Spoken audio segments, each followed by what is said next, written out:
ब्रेकनंतर बातमी आहे दूध भेसळीवरून सुरू असलेल्या राजकारणाची। राज्यामध्ये गाजत असलेल्या कथित दूध भेसळ प्रकरणावरून पुणे जिल्ह्यामधील मनसर आणि आंबेगाव तालुक्यामध्ये राजकीय आरोप प्रत्यारोपांना वेग आलाय। दूध भेसळ करणारा कोणताही व्यक्ती असो त्याला पाठीशी घालणार नाही अशी ठाम भूमिका त्यांनी मांडलेली आहे।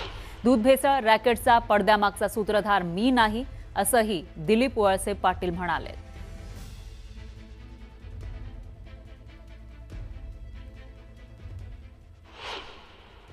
तर अशा प्रकारच्या कुठल्याही भेसळीचं मी समर्थन करू शकत नाही, त्याला मी पाठीशी घालू शकत नाही, मग कोणी जरी असला तरी।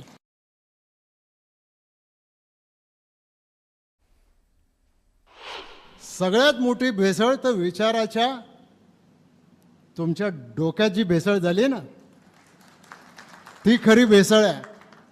आणि ती खरी भेसळ तुम्हाला काढा आणि मग तुम्हाला दुधावर, भेसळीवर, बाकीच्या गोष्टीवर काय बोलायचं ते बोला, पण हा विषय तुम्ही शेतकऱ्यांच्या हितासाठी काढलाय का दिलीप वळसे पाटलांच्या विरुद्ध काही राजकारण कटकारस्थान करण्यासाठी काढलेला?